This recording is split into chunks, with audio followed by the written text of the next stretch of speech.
Students, now we'll see topic 10.5.1, that is pressure in fluids. Now we have seen how solids exerts pressure. Same way, fluids also exerts pressure. See, first of all, you should know what are fluids. Fluids are the materials which can flow. So we know that liquids can flow, gases also can flow, and therefore the common name for liquid and gases is fluids. So both liquid and gases can be called as fluids. Okay, so as solid exerts pressure, therefore same way fluids also exerts pressure in whichever container they are filled. So suppose if you have a box filled with liquid or gases, then the gas or the liquid, it will exert pressure in all the direction, and the pressure at same level will be same. Okay, the pressure in all the directions is same, it is transmitted undiminished in all the directions. So suppose if you have a box like this, and if you have liquid filled in the box, then pressure at this place, it will be same only.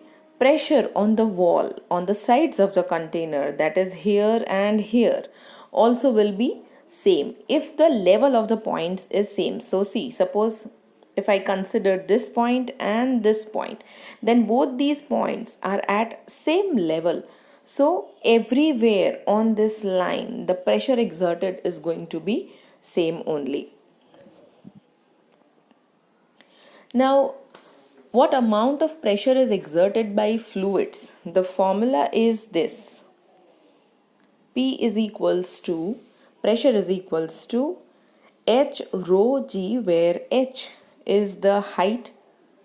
See, suppose if this is a cylindrical container in which you have filled a gas or a liquid, then the height of that liquid is this H, rho is the density, and G is the gravitational acceleration. ये formula आपको 9th standard के लिए बिल्कुल भी नहीं पढ़ना है, but if you opt for science then in 11th standard you have to study this formula. इसका डेरिवेशन बहुत ही सिंपल है.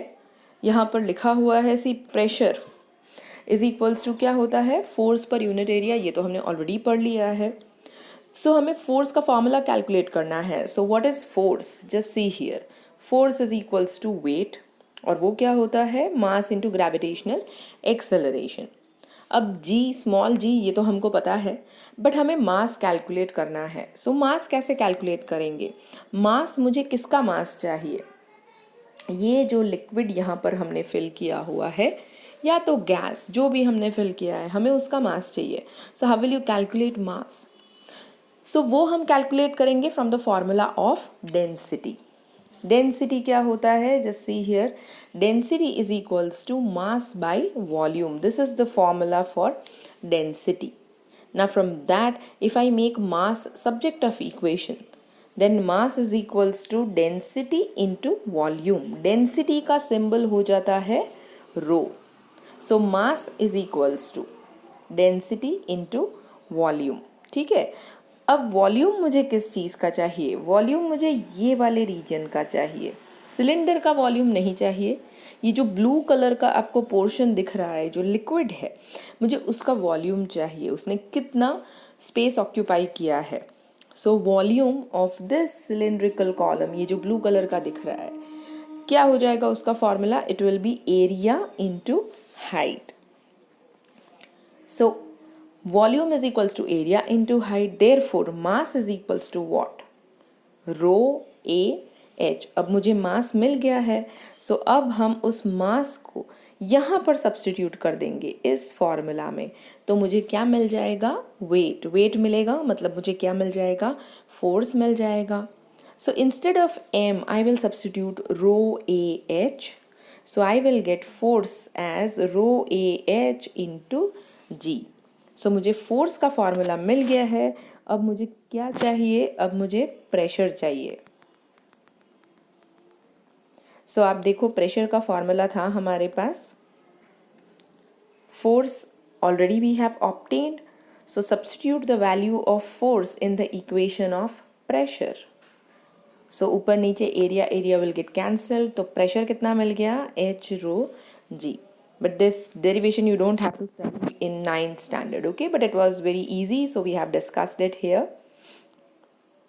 Now you see, the pressure depends on density of the fluid and gravitational acceleration. So अगर हम अर्थ पे experiment perform कर रहे हैं तो acceleration due to gravity will be 9.8 metre पर सेकेंड स्क्वायर. ठीक है, डेंसिटी वो जो भी हमने फ्लूइड लिया है उसकी डेंसिटी ले लेंगे हम. हाइट इज दिस, आपने जिस भी कंटेनर में फ्लूइड को फिल किया है वो फ्लूइड आपने कितनी हाइट तक फिल किया है. ठीक है, सो अगर हम वाटर लेकर ये एक्सपेरिमेंट परफॉर्म कर रहे हैं तो वाटर की डेंसिटी जो है वो कांस्टेंट हो जाएगी. एक्सेलरेशन ड्यू टू ग्रेविटी 9.8 हो जाएगा, हम अर्थ पे एक्सपेरिमेंट परफॉर्म कर रहे हैं तो. So pressure will depend only on height, it will be proportional to height. आप देखो यहाँ पर हमने 3 अलग अलग शेप के कंटेनर्स लिए हुए हैं, but it is going to exert same pressure at this level if the height for all these 3 containers is common. ठीक है, कंटेनर की हाइट नहीं, कंटेनर के अंदर हमने जो लिक्विड जो या तो जो गैस मतलब कि जो फ्लूइड हमने फिल किया है उसकी हाइट अगर हम कांस्टेंट रखते हैं तो प्रेशर भी कैसा रहेगा, कांस्टेंट ही रहेगा. And this is known as hydrostatic paradox. ये आपको 11th में पढ़ने के लिए आएगा. ठीक है, 9th स्टैंडर्ड में आपको ना तो ये फॉर्मूला पढ़ने की ज़रूरत है और ना ही हाइड्रोस्टैटिक पैराडॉक्स पढ़ने की ज़रूरत है. For 9th standard you should only know that as solid exerts pressure, same way fluids also exerts pressure. ठीक है, ये आपको पता होना चाहिए. हाइड्रोस्टैटिक पैराडॉक्स आपको 11th में आएगा. सो हाइड्रोस्टैटिक पैराडॉक्स क्या है, देखो यहाँ पर अगर एक कंटेनर है, सपोज इसका शेप आप देखो और इसका शेप देखो, इट इज़ डिफरेंट. ये यहाँ से अगर कनेक्टेड है पूरा, अगर मैं यहाँ पर पानी फिल करती हूँ तो हाइट जो है ना वाटर कॉलम की वो कैसी रहेगी, सेम रहेगी. शेप तो दोनों का अलग अलग है, फिर भी हाइट जो है वो सेम रहेगी. इसका मतलब कि प्रेशर जो है यहाँ पर और यहाँ पर कैसा है, सेम है. So at the points at same level the pressure remains same. Pressure same है वो एक और बात से हमको पता चलता है. अगर प्रेशर सेम नहीं होता ना तो क्या होता पता है, लिक्विड यहाँ से यहाँ फ्लो करता या तो यहाँ से यहाँ फ्लो करता. जहाँ पे भी प्रेशर ज़्यादा होता वहाँ से लिक्विड लोअर प्रेशर की तरफ फ्लो करता. बट ऐसा तो कुछ हो नहीं रहा है. सो हम बोल सकते हैं कि प्रेशर जो है वो यहाँ पर और यहाँ पर कैसा है, सेम है. Next topic we have to see, that is buoyancy. So first of all, what is buoyancy? Buoyancy is upward force exerted by any fluid. Suppose आप स्विमिंग पूल में स्विमिंग कर रहे हैं तो as you jump in the swimming pool, जैसे ही आप water के अंदर चले जाते हो यू फील लाइटर. आपको अपने ही बॉडी का वेट जो है वो थोड़ा सा रिड्यूस लगता है. So what is the reason for that? Water exerts an upward force which is known as buoyant force, जिसके वजह से आपको लगता है कि आपका वेट जो है वो थोड़ा सा कम है. सपोज अगर आप एक बकेट है उसको, सपोज एक बकेट है, पानी से भरी हुई बकेट है, उसके अंदर आप एक प्लास्टिक का मग डिप करने की कोशिश करते हो, then it is not easy. You will not be able to dip that mug very easily in that bucket filled with water. The reason is that water will be applying an upward force on that mug. और इसीलिए आप उस मग को अंदर dip नहीं कर सकते हैं. ठीक है, तो हम एक एक्टिविटी देख लेते हैं. यहाँ पर एक एम्प्टी प्लास्टिक बॉटल है. ठीक है, आप उसका ऊपर से लिड जो है उसका बंद कर देते हो एकदम एयर टाइट. फिर एक बकेट ले लेते हैं जिसमें हम पानी भर देते हैं और फिर वो बॉटल जो है उसको हम डाल दो तो वो बॉटल फ्लोट करेगी पानी के ऊपर. आप उस बॉटल को पानी के अंदर डिप करने की कोशिश करो. What you will feel? You will feel an upward push, means the water will be applying an upward force on the bottle, and that's why it will be very difficult to push that bottle deeper inside the water. But still आपने force apply किया और आपने वो bottle जो है उसको bucket के अंदर पुश कर दिया somehow. So suppose if this is the bucket and this is filled with water, ये पूरा सब पानी से भरा हुआ है. आपने एक बॉटल ली, इस बॉटल को इतना पुश कर दिया यहाँ पर अंदर. ठीक है, आपको फोर्स लगाना पड़ेगा। As soon as you release the force, आप फोर्स जैसे ही हटा दोगे, व्हाट विल हैपन, ये बॉटल जो है वो यहाँ से जंप करके सीधा बाहर आ जाएगा और यहाँ पर आ जाएगा, ऊपर आ जाएगा। तो कैसे ऊपर आया bottle? The reason is the upward force applied by water. Water जो है वो क्या कर रहा होगा, एक ऐसा अपवर्ड फोर्स लगा रहा होगा इस बॉटल पे, जो इस बॉटल को ऊपर धक्का मार देता है और बॉटल जो है वो ऊपर आ जाती है सरफेस पे। That upward force is known as Bion force.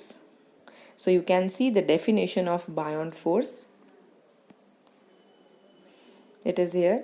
The Bion force, or you can say the upthrust, that is the force in upward direction. It is an upward force exerted by a fluid that opposes the weight of a partially or fully immersed body. Why it is written that opposes the weight? क्योंकि wait हमेशा क्या करेगा, body को downward direction में push करेगा, but ये fluid जो है वो क्या करता है, एक अपवर्ड फोर्स लगाता है। इसलिए हमने लिखा है कि the buoyant force is a force which opposes weight of the body which is partially or fully immersed in water. आप यहाँ पर इस एग्जाम्पल में देख सकते हैं what is happening here. Just see, suppose एक weight है मेरे पास, ठीक है, mg weight है, उसको हमने एक इलास्टिक बैंड से बांधा हुआ है।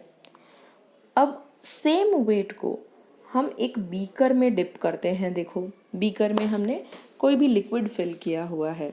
अब इस वेट को इस बीकर में जब मैंने डिप किया तो क्या हो गया, हमने सेम इलास्टिक यूज़ किया है। यहाँ पर इलास्टिक की लेंथ है suppose L1। Can you see here the length of the elastic has been reduced, थोड़ा सा कम हो गया। ये लेवल आप देखो, ये थोड़ा सा ऊपर है इससे, तो ये ऊपर क्यों चला गया? Because the water, the liquid which we have filled here, ये ब्लू कलर का जो लिक्विड है ये क्या कर रहा है, इस डायरेक्शन में एक अपवर्ड फोर्स लगा रहा है। So weight is pulling this object in downward direction. Buoyant force अगर आप देख सको यहाँ पर, बायोंट फोर्स कैसा है, अपवर्ड डायरेक्शन में है। सो डाउनवर्ड डायरेक्शन में टोटल फोर्स जो है वो कितना हो जाएगा, it will B mg minus बायोंट force. यहाँ पर डाउनवर्ड फोर्स कितना था, इट वॉज कंप्लीट mg, जबकि इसको हमने लिक्विड में डिप करवाया तो अब डाउनवर्ड फोर्स कितना हो गया, mg से थोड़ा सा छोटा हो गया है, it is mg minus the buoyant force. So here in this case the downward force is more, here in this case the downward force is less. So this is because of बायोंट force. ये liquid जो है वो इस wait के ऊपर एक upward force लगा रहा था जिसको हम बोलते हैं बायोंट force. Now the magnitude of this बायोंट force depends on density of fluid. This is very important. अगर आपने वाटर लिया है, आपने केरोसिन लिया है और ऑयल, तीन डिफरेंट लिक्विड्स हो गए और तीनों तीन में आप सेम वेट को इमर्स कर रहे हो, then the buoyant force exerted by water, by kerosene and by oil on the same weight will be different. Why? Because density of water, kerosene and oil is different.